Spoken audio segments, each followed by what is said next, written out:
사무엘상 16장 16절부터 18절 같이 한번 읽을게요. 은혜로 목소리와 함께 읽습니다. 시작. 원하건대 우리 주께서는 당신 앞에서 모시는 신하들에게 명령하여 수금을 잘 타는 사람을 구하게 하소서. 하나님께서 부리시는 악령이 왕에게 이를 때에 그가 손으로 타면 왕이 나으시리이다 하는지라. 사울이 신하에게 이르되 나를 위하여 잘 타는 사람을 구하여 내게로 데려오라 하니 소년 중 한 사람이 대답하여 이르되 내가 베들레헴 사람 이새의 아들을 본즉 수금을 탈 줄 알고 용기와 무용과 구변이 있는 준수한 자라. 여호와께서 그와 함께 계시더이다 하더라. 아멘. 제가 요즘 사랑에 빠졌습니다. 다윗입니다. 눈만 감아도 다윗이 그냥 문득문득 다윗만 생각하면 가슴이 설레고 또 막 떨리고 하루 중 이 다윗에 대한 어떤 이 말씀들을 깊이 묵상합니다. 여러분, 우리 함께 사랑에 빠지십시다. 선교지 가보면 선교사님들 만나보면 이름이 둘 중에 하나입니다. 데이비드 아니면 폴. 그래서 대충 찍으면 맞습니다. 근데 그분들이 왜 다윗이라는 이름을 그렇게 선호할까? 제가 좀 조금씩 이해가 되면서 저의 영어 이름도 데이빗이라고 바꿔야 되나 고민하고 있습니다. 제가 다윗을 묵상하고 사랑에 빠져보면서 깨달은 게 하나 있어요. 다윗, 하나님이 그렇게 사랑하신 다윗, 그의 생애에 특별한 기적이나 특별한 어떤 이적이 없었다는 거예요. 다윗의 생애 속에서 하늘에 불이 떨어졌던 엘리야의 사건이 없었습니다. 바다가 갈라지는 모세의 사건도 찾을 수 없었고, 기도하면 죽은 자가 살아나는 그런 기적도 없었습니다. 손을 얹은 적 문둥병자가 치유되고, 아니 흔한 감기 치유의 기적도 일어나지 않았습니다. 반대로 때로 쫓기고 때로 버려지고 때로 궁지에 몰리고 초라해지고 어떤 때는 가장 비참하게 자기 아들에게 쫓겨서 모든 건 내려놓고 맨발로 머리 풀어헤치고 울며 예루살렘을 떠나는 일도 있었습니다. 때로는 그의 명성에 걸맞지 않는 실수도 하고 때로는 교만해져서 하나님 앞에 얻어 터지기도 해요.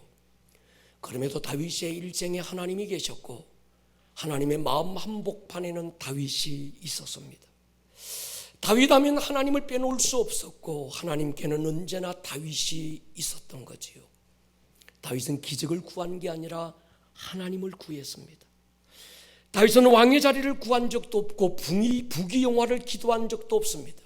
274 10편 27편 4절의 고백처럼 나의 한 가지 소원은 내 하나님의 집에 살면서 하나님의 아름다움을 바라보고 평생에 하나님의 전에 사는 그것이 전부였습니다.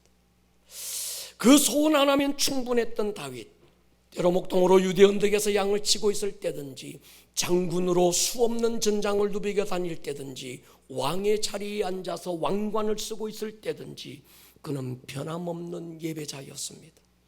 하나님 한 분이면 충분했던 사람, 무명의 예배자라는 이름 하나만으로도 만족했던 사람이 다윗입니다. 자기가 작아질수록 하나님이 커진다는 걸 알았던 사람, 자기가 없어질수록 하나님만 있다는 사실을 안 사람 다윗이죠.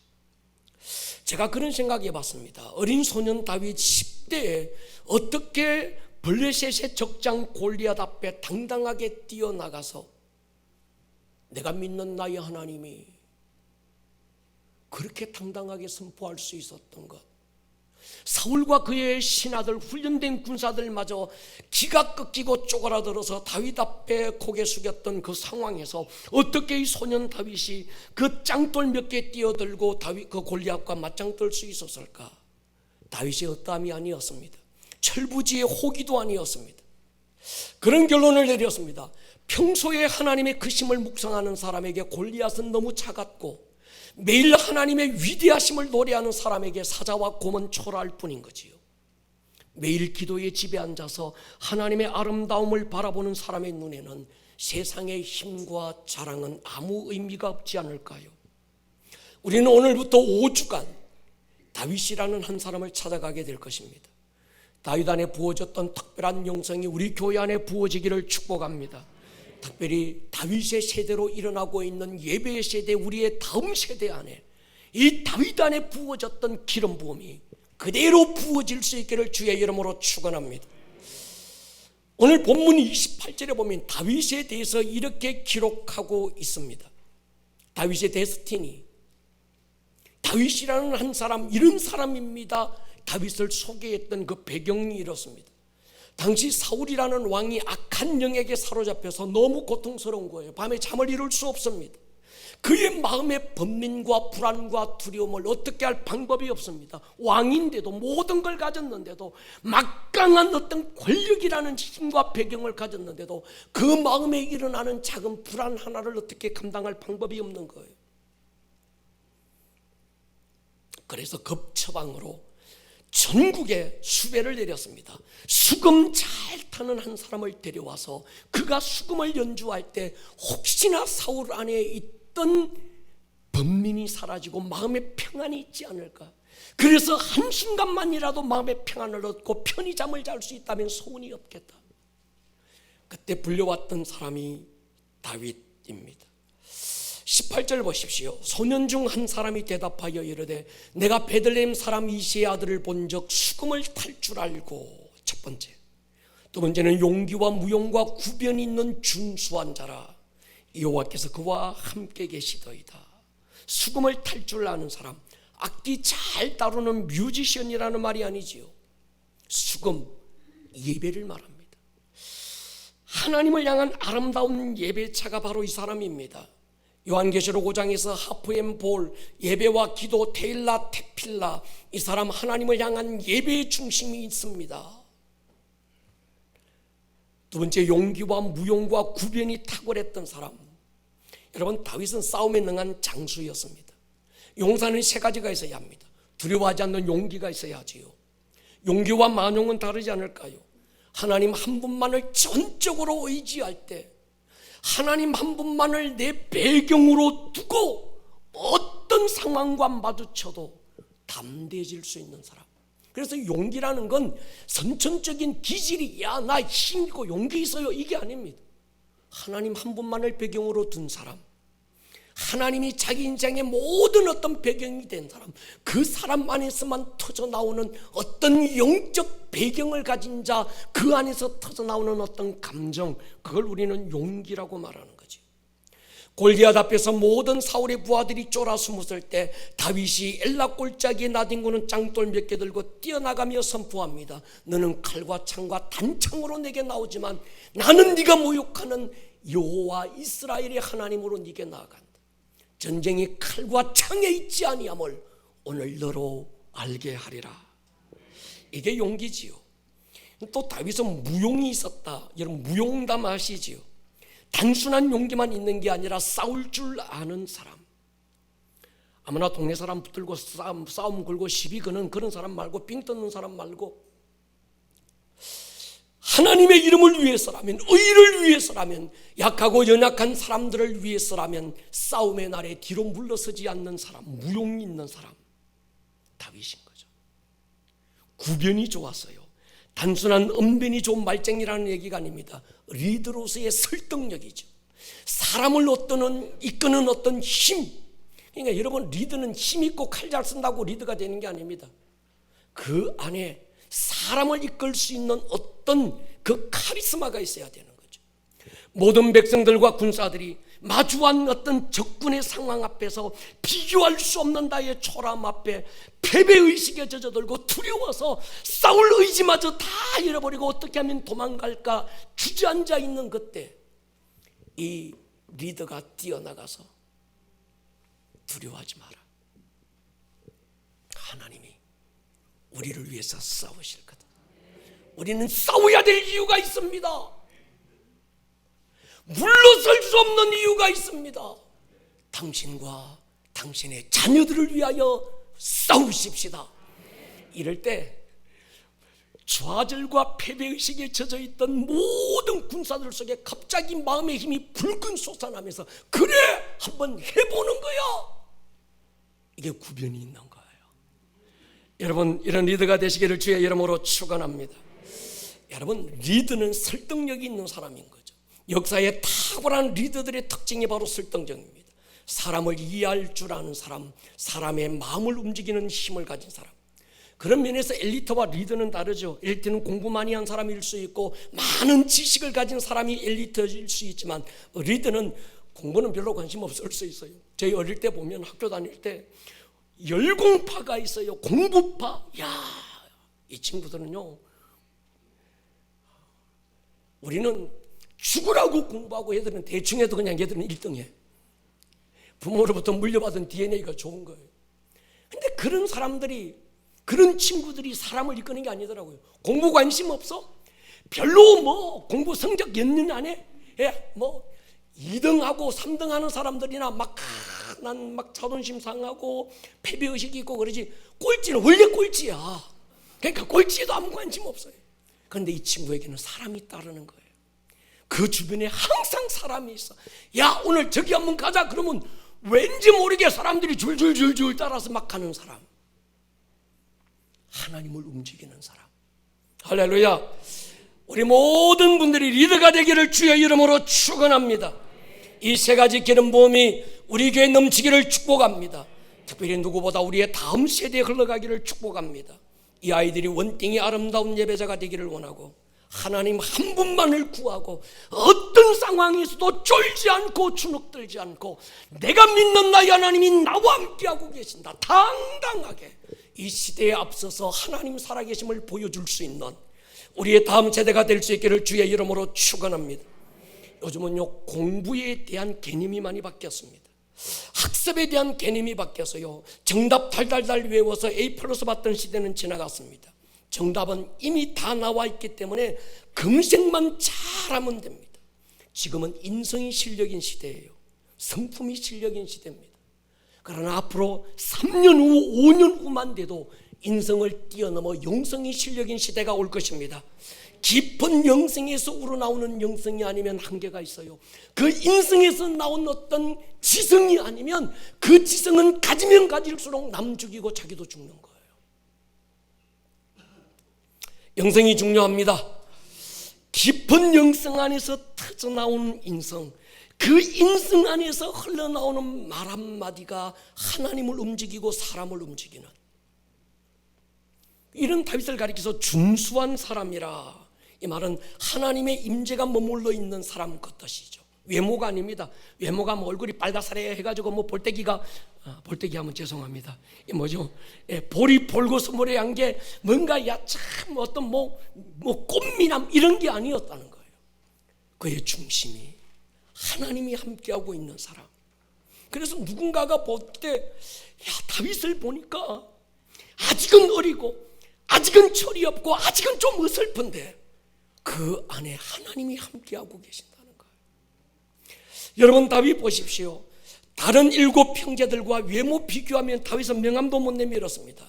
부모 형제조차 존재감을 인정하지 않았던 사람이 다윗입니다. 그래서 신학자들 가운데 어떤 분들은 다윗은 적자가 아니라 서자였을 가능성이 크다, 그렇게 말합니다.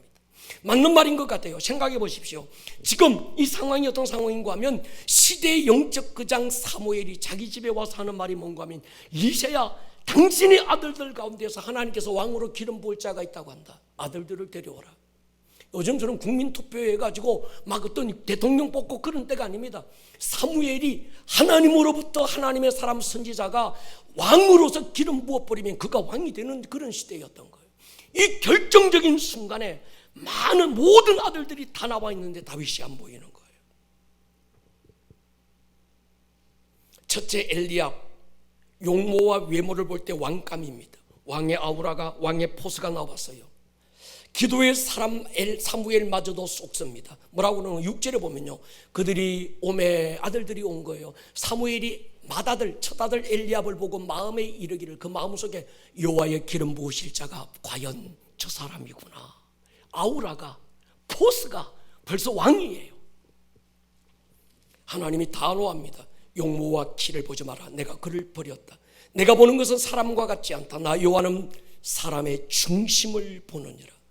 둘째 아들 아비나답이 섰지만 캔슬이 됩니다. 넷째 아들 삼마가 섰지만 그렇게 하나씩 실격되어 갈 때 마지막 여섯 번째, 아마 이세의 마음은 좀 복잡했을 거예요. 여러분, 지금 이 상황이 그저 우리 집에 와가지고 조금 구급 공무원 시켜주고 이런 얘기가 아니고 한 나라의 왕을 뽑는다는 거예요. 당신들 아들 안에 하나님이 왕으로 기름 부을 자가 있다. 만약에 아들들 가운데 누구 한 사람만이라도 왕이 된다면 집안이 팔자가 바뀌는 거예요.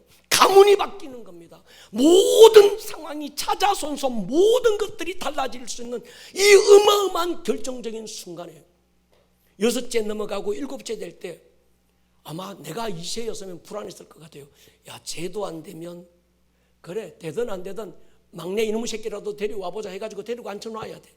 들에 양치든 말든 늑대가 물을 가든 말든 지금 양새끼가 문제가 아닙니다. 왕이 된다는데.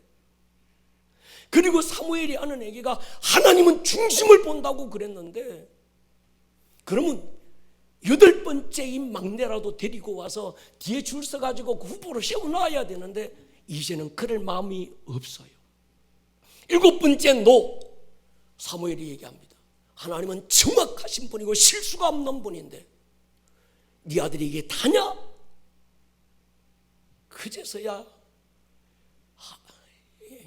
예비도 아닌 것 같아. 이 아비가 하는 얘기가 말재가 있기는 있는데 끝이 어려워져요. 그래서 사무엘이 말합니다. 당장 데리고 와라. 그를 데리고 오지 않으면 내가 먹지도 않고 마시지도 않겠다. 여러분, 아무리 생각하고 아무리 추론해봐도 다윗은 이세 적자가 아니라 서자일 가능성이 큰 것 같아요. 이유가 있습니다. 레위기적 율법이나 신명기적 율법에 서자는 왕이 될 수 없습니다. 만약에 서자를 왕의 자리에 세워놓으면 율법이라는 그 법 안에서 돌에 맞아 죽든지 저주를 받게 되는 거예요. 그래서 이 아비 이세는 감히 이 다윗을 왕의 후보의 자리에 세울 수 없었던 건 아닐까요? 뿐만이 아니라 시편 27편 10절에서도 다윗은 내 아비가 내 부모가 나를 버렸다. 곳곳 시편 곳곳에서 나는 고하다 이런 얘기를 굉장히 많이 합니다. 여러분, 다윗은 자격이 있어서 왕이 된 자도 아니고 자기의 어떠함으로 왕이 된 자도 아니고 실력으로 왕이 된 자도 아니고 지잘나서 왕이 된 자도 아니고 하나님의 은혜로 왕이 된 자임을 믿습니다. 그는 오직 하나님의 은혜가 아니면, 그래서 다윗을 가리켜서 사람들이 하는 얘기가 구약의 신약의 사람, 율법의 복음의 사람이 다윗이라고 얘기합니다. 은혜가 그런 말이죠. 내 힘, 내 능력, 내 가진 것으로는 도무지 설 수 없고 가능성이 제로인데 하나님께서 일방적으로 베풀어 세워주신 것, 그게 은혜지요. 또 다윗을 보면요, 은혜 사람이라는 게 이해가 되는 게, 다윗이 하나님의 언약궤를 기럇 여아림에 있는 하나님의 아비나답의 집에 있던 하나님의 언약궤를 다윗성으로 가지고 옵니다. 여러분, 구약 성경에 감히 대제사장 외에 감히 그가 왕이든 누구든 하나님의 언약궤 앞에 섰다, 말도 안 되는 얘기예요. 누구도 하나님의 언약궤를 정면으로 마주 볼 수 없고 하나님의 언약궤 앞에 설 수 없고 오직 대제사장만. 그래서 휘장이 가로막혀 있어서 그 지성소 안에 아주 딱 철저하게 은폐되어 있던 곳이 바로 하나님의 언약궤였습니다. 하나님의 임재의 상징이었고 하나님의 영광이 머물렀던 곳이 바로 그 언약궤 시은좌라고 부릅니다. 하나님의 언약궤가 다윗성으로 들어올 때 다윗은 그 하나님의 언약궤를 기브온 산당에 있던 모세 성막 안에 지성소 안에 둔 것이 아니라 그 하나님의 언약궤를 자기 다윗 왕궁 정원에 있는 거기에다가 허름한 텐트 하나 쳐놓고 거기에다가 하나님의 언약궤를 거두고 24시간 하나님의 그 언약궤 앞에서 머물러 있는, 이건 구약의 율법에서 상상할 수 없는 얘기고 도무지 있을 수 없는 율법을 뛰어넘는 얘기인 거예요. 근데 다윗은 그 안에서 24시간 하나님을 마주보는 거예요. 여러분, 구약의 복음서가 이사야서라면 구약의 신약의 사람 다윗, 그는 하나님의 은혜였습니다. 근데 여러분, 알고 보면 구약의 다윗이 은혜로 왕이 됐고 은혜로 살았고 그의 한 생에는 은혜 덩어리였다고 한다면 오늘 저와 여러분은 더 큰 은혜 받은 자입니다. 나의 나된 것이 하나님의 은혜임을 믿습니까? 오늘 성가대가 찬양했던 것처럼 정말 내가 가졌던 못 가졌던 있던 없던 내가 뭘 어떤 내 모든 것이 하나님의 은혜입니다. 여러분의 찬양이 되고 있습니까? 받은 은혜가 내 힘, 스펙, 실력 그것보다 더 탁월하다는 걸 우리는 인정하는 거예요. 만약 그렇다면 우리도 바울처럼 그렇게 선포할 수 있어야 합니다. 누가 나를 정죄하랴. 아멘입니까? 내가 지은 죄가 분명하고 내가 초라하고 냄새나고 분명 내가 내 안에 정말 감출 수 없는 그런 추함이 있다고 할지라도 누가 나를 정죄하고 손가락질하랴. 깨끗하다 의롭다 하시니는 하나님이시니, 이건 하나님의 은혜를 아는 사람만 소리칠 수 있는 담대함인 거예요. 누가 나를 그리스도의 사랑에서 끊으리요. 나의 어떠함 때문이라면 끊어질 수 있고 나의 어떤 모습 때문이라면 정죄당할 수 있지만, 그러나 나의 나된 것이 하나님의 은혜라면 누가 나를 그리스도의 사랑에서 환난이나 공고나 핍박이나 위험이나 기근이나 적신이나 칼이나 높음이나 깊음이나 또 다른 하늘의 천사들이나 어떤 피조물이 온다고 할지라도 나를 그리스도 예수의 사랑에서 결코 끊을 수 없으리라. 왜요? 은혜가 나의 어떠함보다 크다는 걸 아는 거예요. 동의하십니까? 선포할 수 있기를 주의 이름으로 축원합니다. 그래서 다윗하면 세 가지 기억해야 됩니다. 예배, 다윗하면 무조건 예배가 나와야 돼요. 두 번째, 용사, 싸울 줄 아는 자. 여러분, 싸울 줄 알기를 축복합니다. 싸움의 기술을 제가 좀 가르쳐 드리려고 그래요. 제가 옛날에 한 싸움 했습니다. 세 번째, 하나님의 나라. 세 가지 꼭 기억하셔야 해요. 에베소서에 나왔던 우리가 배웠던 것과 똑같습니다. 에베소에서 우리가 세 가지를 배웠습니다. 선심, 내가 누구냐? 에베소 1장에서. 에베소 2장에서 교회가 누구냐? 그리고 마지막에 영적 전쟁, 하나님의 나라로 이어졌던 겁니다. 다윗이 하나님의 마음에 합한 자라고 불렸던 가장 큰 이유, 이 세 가지죠. 그는 예배자였고, 그는 싸울 줄 아는 자였고. 할렐루야. 여러분, 싸울 줄 아시기를 축복합니다. 신앙생활은 싸우는 거예요. 종교 놀이도 아니고 종교 취미도 아니고 종교 이념도 아니고 신앙생활은 영적 생활입니다. 할렐루야. 영적 생활은 영적 전쟁입니다. 인생 여정 주님 나라에 들어갈 때까지 싸움을 멈추지 않을기를 축복합니다. 바울이 그러잖아요. 한 생에 다 달려간 다음 바울이 하는 얘기가 뭡니까? 나는 선한 싸움을 다 싸우고 여기까지 달려갈 길 마치고 왔다. 그리고 그의 사랑하는 아들 디모데에게, 아들아, 너는 싸우는 자가 되라. 할렐루야. 여러분, 싸우시기를 축복합니다. 가나안 땅 그냥 들어가는 게 아니죠. 싸움을 통해 정복될 땅이었습니다. 그런 거로 가나안은 천국이 아닙니다. 많은 사람들이 가나안은 천국이고 애굽에서 불신자로 있다가 40년 광야 여정 거쳐서 인생길 살다가 가나안 땅 들어가면 천국이라고 그러는데, 여러분, 그렇다면 천국 가면 맨날 싸워야 됩니까?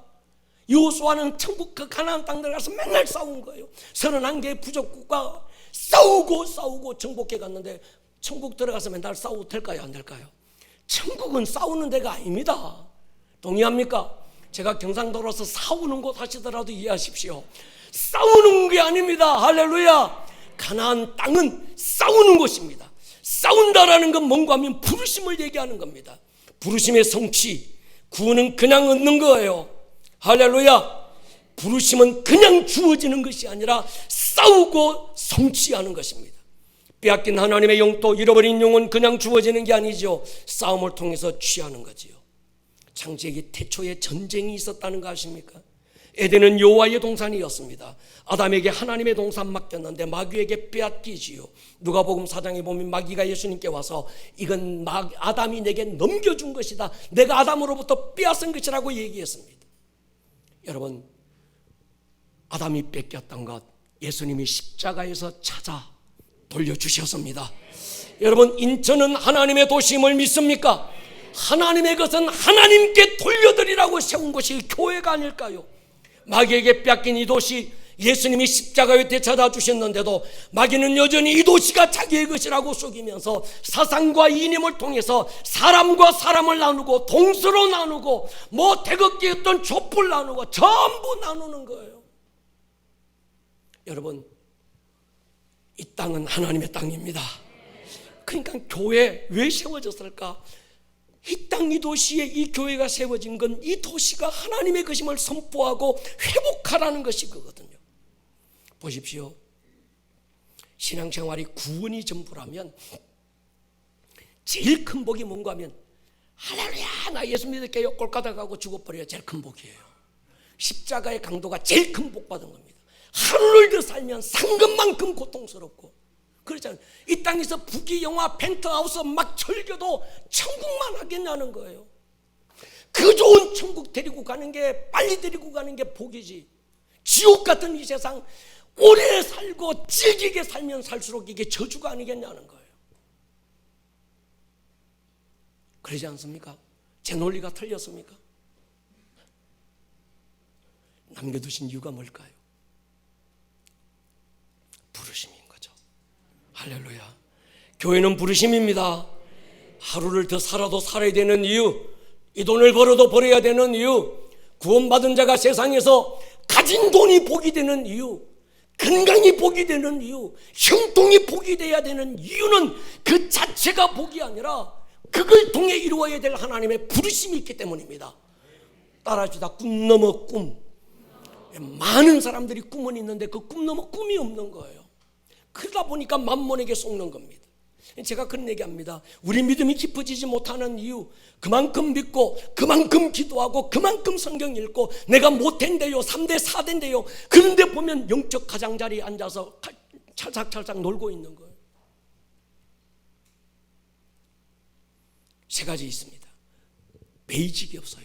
복음의 기초 진리가 없습니다. 십자가 복음이 뭔지, 부활의 복음이 뭔지, 하나님 나라의 복음이 뭔지 모르는 거예요. 어느 누군가가 당신 뭘 믿습니까? 물을 때 내가 믿는 나의 믿음에 대해서 할 말이 없습니다. 내가 가진 복음에 대해서 전할 말이 없는 거예요. 무조건 믿는데 그 미신이고 샤머니즘입니다. 구원의 계획자 성부 하나님, 구원의 완성자 예수님, 구원의 적용자 성령님에 대해서 알고 있어야지요. 우리가 어떻게 2000년 전 십자가 위에서 달려 돌아가신 예수님을 본 적도 없고 만적 적도 없고 만진 적도 없고, 대한민국 땅이 아니라 저 이스라엘 땅에서, 반대편 이스라엘 땅에서, 그것도 지금이 아니라 그때 2000년 전에 죽으신 그 예수 그리스도가 오늘 나의 죽음을 대신하고 나의 죄를 대신하고 세상을 이기는 하나님의 능력이 된다. 어떻게 믿을 수 있습니까? 그게 내가 믿고 싶어서 믿어지는 게 아니잖아요. 하나님께서 믿어지는 은혜를 주신 겁니다. 할렐루야. 그건 성령께서 우리 안에 믿어지는 은혜를 부어주셔야 이게 믿어지는 거예요. 이게 아니면 다 사기치는 것 같고 다 가짜인 것 같고 다 지어낸 거짓말인 것처럼 생각하는 거예요. 오늘 이 시간 믿어지는 은혜가 성령으로 부어지기를 축복합니다. 두 번째는 기복적인 신앙입니다. 신앙이 다 세속적인 거예요. 복은 얻고 누리고 가지는 게 복이 아니거든요. 예수님이 복이라고 말한 건 팔복이 복입니다. 여러분, 복개님이 바뀌지 않는 한 믿음은 언제나 제자리입니다. 뭐 먹지, 뭐 마시지, 뭐 입지, 우리의 기도가 여기에 머물러 있는 한 우리의 믿음은 깊어질 수 없습니다. 예수님 말씀하셔요. 뭐 먹을까 마실까 입을까 구하지 마라. 다 안다. 구하기 전에 내가 있어야 할 걸 알고 있다. 너희는 먼저 하나님의 나라가 이루어지기를 기도해라. 하나님의 뜻이 우리 삶 가운데 풀어지기를 기도해라. 우리는 그거 구하는 겁니다. 여러분, 저와 여러분이 복받은 사람임을 믿습니까? 가진 게 없고 내가 뭐 소유한 게 없고 그 맨날 아프고 그래서 하나님 목사님요 나는 복 막 받아서요. 그 사람은 복이 뭔지 모르는 거예요. 에베소 1장 보십시오. 하늘에 속한 신령한 복을 우리에게 이미 주셨다는 거예요. 여러분, 구원 받았습니까? 복 받은 거예요. 예수가 믿어집니까? 복 받은 거예요. 더 받아야 될 복이 없을 만큼 큰 복을 우리는 이미 받은 자예요. 복받은 자가 오늘 내게 좀 없다 그래가지고 그거 가지고 신세 타령하고, 복받은 자가 오늘 내게 뭔가 좀 가진 게 소유가 적다고 그래가지고 그거 가지고 팔자 타령하고, 그건 복받은 자 하나님의 자녀들과 어울리지 않는 모습이라는 거예요. 여러분, 복개념 바꾸시기를 축복합니다. 하나님은 이미 복을 주셨고 나는 받았는데 안 받았다 그러면 쌩 까는 거고, 지가 복받은지 지금 모르는 거예요. 여러분 보십시오. 복개념이 해결되지 않는 상태에서 내가 물질의 부여를 받으면 99.9%가 만문에게 문을 열어주더라고요. 복개념이 해결이 안 됐는데 오늘 가진 게 많아. 그러면요, 이 가진 걸 놓치지 않으려고 그때부터 물질에 끌려다녀요. 자신도 모르게 물질의 종이 됩니다. 나는 안 그런데요, 그런 말 하지 마십시오. 영적 공식이 그렇습니다. 오늘 복개님이 바뀌시기를 축복합니다. 내가 복개님을 바꾸고 나의 주인이 하나님인 것을 딱 세워놓고 나면 복은 따라오는 겁니다. 예수가 당신의 주인임을 보여주시기를 축복합니다. 부르심을 모르는 구원신앙이 문제입니다. 많은 신앙인들이 구원 이유가 없어요. 가야 될 하나님의 나라가 있고 와야 될 하나님의 나라가 있는 거예요. 가야 될 하나님의 나라 십자가로 이미 열어놓았습니다. 그러나 우리 가운데 임해야 될 하나님의 나라를 위해서 성령을 보내주신 거예요. 그러니까 여러분, 내 삶에 임해야 될 하나님의 나라가 오늘을 살아가야 될 이유고 부르심이거든요. 그러니까 성도는 구원과 싸우는 자 아닙니다. 싸워서 얻는 구원이라면 우리는 구원 못 받을 거예요. 할렐루야. 용 쓰고 하늘까지 내가 올라가 봐야지 누가 하늘까지 올라가겠습니까? 하나님이 내려오셨습니다. 이걸 은혜라고 그러는 겁니다. 구원은 은혜로 받은 거예요. 할렐루야. 내가 용선 적도 없고 내가 애쓴 적도 없고 내가 어떤 막 하나님 앞에 처절하게 막 부르짖고 금식한 적도 없는데 하나님이 그 아들을 이 땅에 보내셔서 어거진 나무 토막에 그 아들을 걸어놓고 가슴을 찢어놓고 하늘문 열어버렸습니다. 우리는 가게 돼 있습니다. 할렐루야. 이젠 부르심과 씨름하세요. 나를 향한 하나님의 부르심이 뭘까? 왜 구원받아 놓고 오늘 하루를 살게 하시고 우리 청년들은 이 공부시키신 이유가 뭐며 이 직장 다니게 하시는 이유가 도대체 뭘까? 왜 하나님께서 많고 많은 교회 가운데 아름다운 꿈의 교회 집사로 나를 보내신 이유가 또 무엇일까? 더 나아가서 시대 속에 오늘을 살게 하신 이유가 뭘까? 이 시간 속에서의 나의 부르심, 이 상황 속에서의 나의 부르심에 목숨 거는 사람인 거죠. 그러니까 신앙생활은, 교회 생활은 구원을 이루는 과정이 아니라 부르심을 이루는 과정인 거죠. 동의하십니까? 많은 사람들이 성전뜰에 머물러요. 태우고 씻고 태우고 씻고 태우고 씻고 또 나갔다가 또 들어와서 태우고 씻고 태우고 씻고 그 뜰이 전부인 줄 알아요. 그러나 하나님의 성전은 뜰이 전부가 아니에요. 밀고 들어가서 더 깊은 성소가 있습니다. 거기서 떡상 마주하고 거기서 등잔 마주하고 성령님 마주하고 해야 됩니다. 아니 여러분, 거기서도 만족하면 안 됩니다. 우리는 지성소 안으로 들어가야 합니다. 거기서 하나님을 얼굴로 뵙는 사람, 구약에서 가장 많은 성경을 기록한 사람이 다윗입니다. 시편의 대부분이 다윗입니다. 구약에서 가장 집중적으로 조명받고 있는 사람이 다윗입니다. 사무엘상하, 역대상하, 열왕기상 다윗이 주인공입니다. 모든 역대 왕들의 선악의 기준이 다윗이에요. 다윗의 길로 행하지 않는 왕은 가지고 굉장한 큰 업적을 이루어서도 그는 악한 왕으로 성경은 분류하고요. 반대로 여로보암의 길로 간, 다윗의 길이 아니라 여로보암의 길로, 다윗의 길이 아닌 다른 길로 간 왕들은 성경은 그를 악한 왕으로 규정하고 있습니다. 예수님의 족보가 기록된 마태복음 1장은 다윗의 가문을 중심으로 기록이 됐습니다. 아브라함과 다윗의 자손 나사렛 예수 그리스도의 계보라. 예수님을 이야기할 때마다 다윗이라는 한 사람이 같이 등장하면서 예수님의 이름과 다윗의 이름이 항상 같이 쓰여지는 은혜를 입은 사람.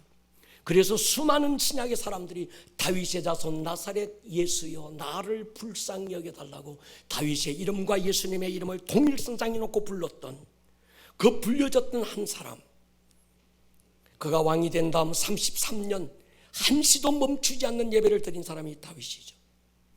하나님의 언약궤가 다윗성으로 들어올 때 다윗이 얼마나 신나고 기뻤던지 바지가 내려오는 줄도 모르고 춤을 추었다. 제가 이 대목을 조금 그 시기한테 상상해 봤어요. 얼마나 춤을 신나게 정신없이 추었으면 바지가 내려갔을까. 얼마나 제정신이 아니면 바지가 내려가는 줄도 몰랐을까 생각해 봤거든요. 제정신이 조금만 있어도 바지가 내려가면 뭔가가 좀 시원해요. 대충 알아요. 근데 다윗이 그것도 모르는 거예요. 다윗의 아내면서 사울의 딸인 미갈이 창문으로 그 상황을 바라보다가 핀잔을 주잖아요. 왕이 채통도 없이 여자들이 보는 앞에서 바지가 내려가는 줄도 모르고 춤을 춥니까? 그 한 번의 일로 미갈이 아이를 갖지 못합니다. 미갈이 저주받아가지고 태가 다쳤다 그 얘기가 아닙니다. 다윗이 찾지 않았다는 거예요. 나중에 이 미갈이 다른 사람에게 시집가서 아이를 낳는 장면이 나오는 거예요. 여러분 기억하셔야 합니다. 예배의 현장에 내가 다윗도 될 수 있지만 미갈이 될 수도 있어요. 내가 오벳 에돔도 될 수 있지만 내가 웃사가 될 수도 있어요. 다윗과 미갈이 오벳 에돔과 웃사가 나누어지는 현장이 예배의 현장이었어요. 지난 인카운터 마지막 날 집회 그렇게 기다리던 부흥이 터졌습니다. 할렐루야. 아멘 하는 분들은 벌써 그 현장을 경험한 거예요. 여러분 제가 10번의 10days 리바이벌을 진행하면서 하나님께 하나님 터질 준비가 다 됐습니다. 부흥이 터질 준비. 하나님이 살짝 뇌관만 한번 건드려 주시면 우리 교회는 이미 막 볼케이노의 용암이 끓고 있는 것처럼 빵 터질 수 있습니다. 그래서 매 예배 시간마다 제가 호스트가 돼서 어떤 이 강사들 접대해 가면서 참 10번이 지났는데도 안 터지는 거예요. 그날 밤에 집에 들어가서 제 혼자서 방문 닫고 하나님께 막 항의했습니다. 하나님 뭐지요? 그 다음날 월요일 하루 종일 하나님 앞에서 그러니까 제 안에 어떤 번아웃이 일어나더라고요. 열왕기상 8장 18장에서 엘리야가 막 그 불을 떨어뜨리는 승리를 거머쥐고 19장에 가면 초라해져 버리잖아요. 나 죽을랍니다. 나 사는 게 아닙니다. 막 이러잖아요. 그 엘리야의 마음이 이해되더라고요. 근데 하나님께서 제 안에 주신 마음이 있어요. 인카운트를 기대하라는 거예요. 할렐루야. 여러분 첫째 날, 둘째 날, 특히 둘째 날 제가 몸 안에서 설교하는지 몸 밖에서 설교하는지 몰랐어요. 많은 분들이 제게 그 얘기를 목사님 둘째 날 설교하실 때 목사님 입에서 불이 나오는 줄 알았대요. 저도 제 입에서 불이 나오는 줄 알았어요. 200명을 안수하는데 전에 같았으면 한 50명 안수하고 나면 그냥 탈진했어요. 근데 200명 안수하고도 제가 몸 밖에서 안수하는지 몸 안에서 안수하는지 몰랐어요. 할렐루야. 저는 여기서 안수하는데 저기서 쓰러지고요. 저기서 안수하는데 이쪽에서 막 쓰러지고 그 안에 하나님의 임재가 하늘이 막 찢어지는 게 보이더라고요. 할렐루야. 그리고 힘이 팔팔하게 남아서 앞에 나오는데 보니까 강단에서 우리 예배팀이 예슈와 막 하는데 이게 도대체 처음에는 무슨 소리고 몰랐어요. 갑자기 예슈와 맞나? 하여튼 예슈와 찢어진 하늘 사이로 하나님의 나라가 우리 가운데 임해버렸습니다. 할렐루야. 조금 있다가 옆에 보니까 웬 여자들이 빨갛고 파랗고 노란 이 보자기 하나 덮어쓰고 흰알 보자기 아니고 뭐이죠? 그거 자꾸 까먹네. 스카프. 하여튼 그거 들고 여기 쫓아갔다가 저기 쫓아갔다가 속으로 걱정했어요. 이거 이해 못하는 사람들이 보면 이거 저 사람들 뭔가 좀 이상하게 보일 수 있겠다. 이거 좀 뭔가 이게 적응이 안 되는. 여러분 이해하셔야 합니다. 성령 충만의 극치는 춤입니다. 다윗이 춤춘 거예요. 미갈이 되려고 하지 마십시오. 제가 있었거든요.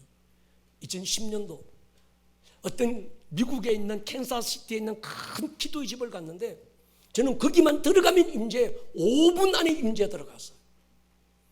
옆에 정차리고 옆에 보니까 웬 여자분들이 그 뭡니까 이게 오늘 덮었었던 이게 스카프 들고 여기저기 쫓아다니는데 그 얼굴이 천사 같더라고요.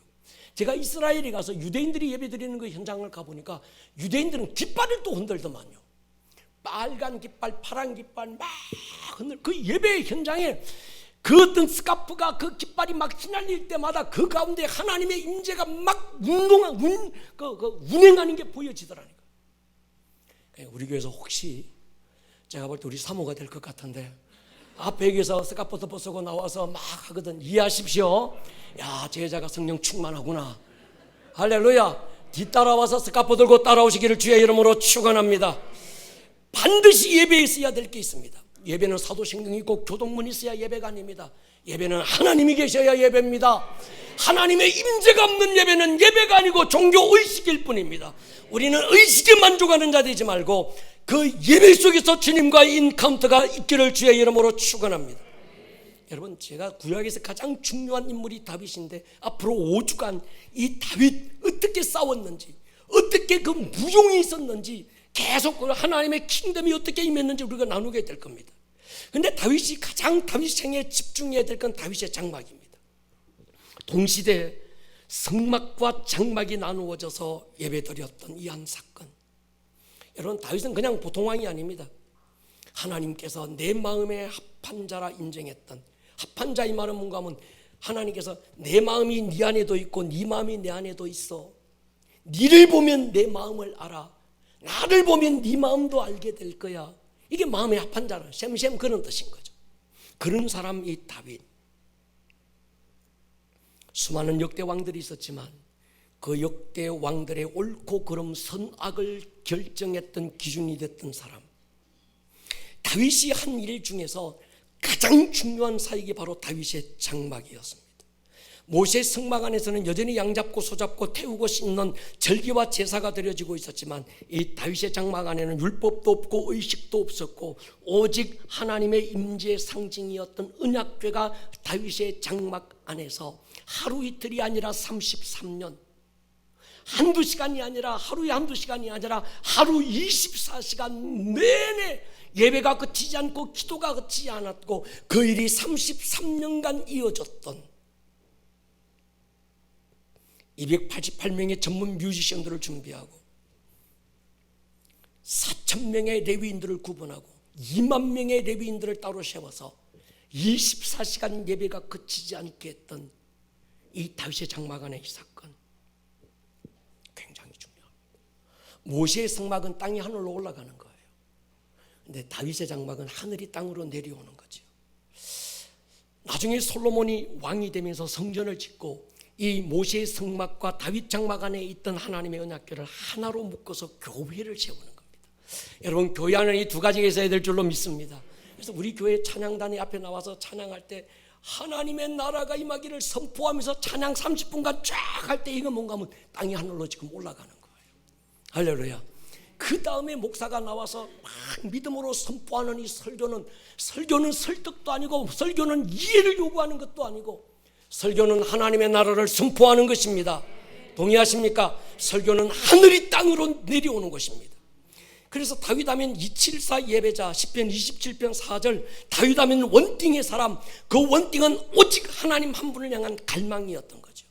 그래서 여러분, 신부의 영성의 핵심은 사랑입니다. 첫 계명이죠. 마음을 다하고 힘을 다하고 뜻을 다하여 주 너희 하나님을 사랑해라. 첫 사랑, 첫 계명. 여러분, 예배는 두 가지가 있어야 돼요. 첫 계명이 있어야 되고 첫 사랑이 있어야 합니다. 동의하십니까? 여러분, 우리 교회 안에 이 예배가 풀어질 것입니다. 우리 요즘 예배자들 보십시오. 이쁘지요? 야, 오늘 우리 성가대 정말 하늘을 찢었어요. 할렐루야. 우리 예배자들 보십시오. 요즘 우리 예배자들이 이 아이들이 방학인데 아침 10시면 교회로 출근해요. 하루 종일 있다가 5시 되면 퇴근합니다. 기도의 집에 앉아서 예배하고 오후 3시에 또 예배하고 하루 종일 성경 읽고 얘들이 방학하면 갈 데가 얼마나 많고 하고 싶은 일이 얼마나 많고 친구들하고 여행도 가고 싶고 MT도 막 하고 싶고 모든 것을 스탑하고 지 아버지가 시킨다고 하겠어요? 지 엄마가 코 낀다고 그렇게 하겠어요? 자발적으로 성전에 와서 하나님의 말씀 묵상하고 그 예배하는 모습 박수 쳐주시기 바랍니다. 요즘 이 예배자들이 여기 강단에 있어서 찬양하면요 하늘이 내려오잖아요. 할렐루야. 여기에 무슨 뭐 종교일적으로 뭐 멀리 갔더니 처량하고 고나며, 그 다음에 또 뭔지 모르겠어요. 여러의 동안 주 떠나 세상 연락을 즐기고, 그런 찬양 없습니다. 동의하십니까? 여러분, 예배에서 가장 중요한 건 순서도 아니고 환경도 아닙니다. 예배자가 중요해요. 다윗의 장막 안에 다윗이 있어야 돼요. 고리밥 안에는 고리가 있어야 되고, 새우깡 안에는 새우가 있어야 되고. 할렐루야. 예배 자리는 하나님이 계셔야 합니다. 예배자가 있어야 합니다. 예배자에게 가장 중요한 세 가지가 있습니다. 띄워보십시오. 갈망, 경외함, 거룩함. 그게 시편 27편 4절 안에 다 들어있습니다. 시편 27편 4절을 묵상하면 이 세 가지가 흘러요. 시편 84편에 봐도요, 고라 자손들의 노래가 이 원띵이 그대로 녹아 있습니다. 내 영혼의 여호와의 궁정을 사모하여 쇠약하며 주의 집에 사는 자들이 복이 있습니다. 주의 궁정에서 한 날이 세상에서 첫날보다 나은즉 악인의 장막에 사는 것보다 내 하나님 성전의 문지기로 있는 것이 좋습니다. 이 고백이 있습니까? 바라도 시원찮잖아요. 이 고백이 있습니까? 주의 궁정에서 한 날이 세상에서 첫날보다 낫습니까? 그래야 예배자입니다. 동의하십니까? 다윗이 시편 27편 그렇게 얘기해요. 자기 자식이 아버지의 왕위를 빼앗겠다고 반란을 일으켜서 칼을 들이댈 때 아들과 맞서 싸울 수 없어서 모든 건 내려놓고 머리 풀어헤치고 맨발로 기드론 시내를 건너면서 예루살렘을 떠날 때 다윗이 불렀던 노래가 시편 27편입니다. 이렇게 기도해요. 하나님, 내가 언제 왕이 되겠다고 한 적이 있습니까? 내가 언제 부귀영화를 구한 적이 있습니까? 내가 명예를 구한 적이 어디 있습니까? 그렇게 기도한 적 한 번이라도 있었습니까? 내가 목동으로 있을 때에도, 내가 하나님의 싸움을 싸우기 위해서 이 전장 저 전장을 누비고 다닐 때에도, 내가 이 왕이 되어 있을 이때에도 내가 부귀영화, 세상의 어떤 걸 내가 구한 적이 한 번도 없었습니다. 내가 왕이 되겠다고 언제 하나님 앞에 나가서 왕 시켜주이소 언제 했습니까? 내 아버지도 나에게 기대가 없었고 내 부모 형제들도 나에게 아무 존재감이 없는 나, 하나님께서 일방적으로 끄집어내서 들의 양치는 나 불러다가 사무엘 앞에 세워놓고 왕으로 세운 게 당신 아닙니까? 그 얘기예요. 마찬가지로 지금 이 상황에서도 하나님, 나는 왕의 자리를 지켜달라고 구하지 않겠습니다. 오늘의 이 모든 고난의 상황을 이겨달라고 힘을 구하지도 않겠습니다. 이 순간에도 내 평생에 구할 건 한 가지입니다. 내 하나님의 집에 살면서 하나님의 아름다움을 바라보고 주의 성전에서 평생을 사는 이 소원을 기억하여 주십시오. 이 갈망이 여러분 안에 부어지기를 축복합니다. 예배에는 이 갈망이 있어야 합니다. 근데 이 갈망은 내 안에서 우러나오는 마음이 아니라 하나님이 부어주시는 거예요. 동의하십니까? 하나님이 예배 자리만 앉으면 내 안에 하나님의 목마름이 느껴지는 거예요. 내가 어디에 가면, 내가 누구를 만나면 나의 다윗을 볼 수 있을까? 나의 엘리야를 내가 찾을 수 있을까? 신령과 진정으로 오직 하나님 한 분만, 그분의 얼굴을 구하는 예배자가 내가 어디 가면 만날 수 있을까? 하나님은 오늘도 목이 마르고 갈증이 일어나는데 그 하나님의 갈증이 우리 안에 부어질 때 우리 또한 하나님을 향한 갈증이 터져 나오는 거예요. 그 갈증이 터져 나올 때 경외가 일어나고, 그 경외와 갈증이 만날 때 거룩이 일어나는 겁니다. 할렐루야. 오늘 우리 이런 예배자가 됐으면 좋겠습니다. 내 평생 하나님 이 예배자로 살게 해주십시오. 머리를 숙여볼까요?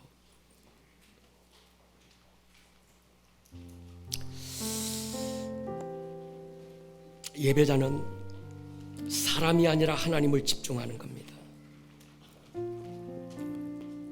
누가 다윗을 소개할 때 그 사람 다윗 수금을 잘 타는 사람입니다. 다윗 그 사람 아름다운 예배자입니다. 어느 누가 집사님을 소개할 때 그 집사님, 그 권사님 아름다운 예배자입니다.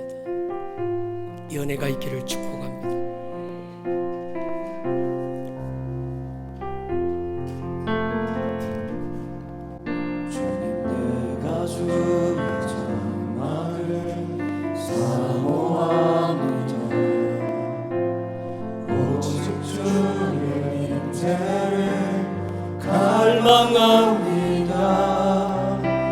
주의 집에서의 하루가 다른 곳의 첫날보다 좋으니 주 사랑하는 머물러 사랑 노래. 자리에서 우리 한번 일어서 다시 한번 고백할까요?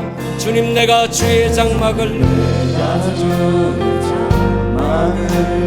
사모합니다. 다윗의 영을 부으십시오. 오직 주의 다윗의 기름 부음을 우리 가운데 쏟아주십시오. 사랑합니다.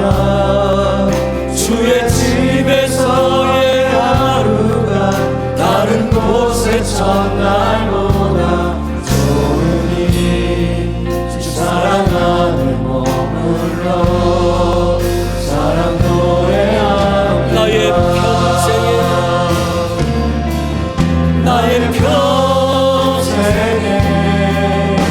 단 한 가지 소원 주의 아름다우신 보며 사랑 노래하는 것 나의 왕 되신 주님의 얼굴 구하며 주 사랑 안에 머물러 사랑 마지막으로 한번 고백해. 노래합니다. 나의 평생에 오직 하나 원딩의 소원이 있어요. 하나님, 네 주의 집에서 네 주의 아름다움을 바라보시고 하나님의 얼굴을 구하는 것입니다.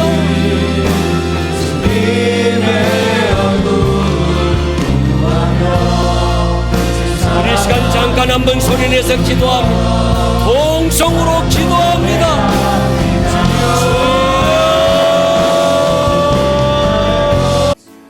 오늘 들었던 이 말씀이 듣는 말씀에서 끝나지 않고 여러분들의 삶에 살아내는 말씀으로 생명력 있는 말씀이 될 수 있기를 주님의 이름으로 다시 한번 축복합니다. 온 하늘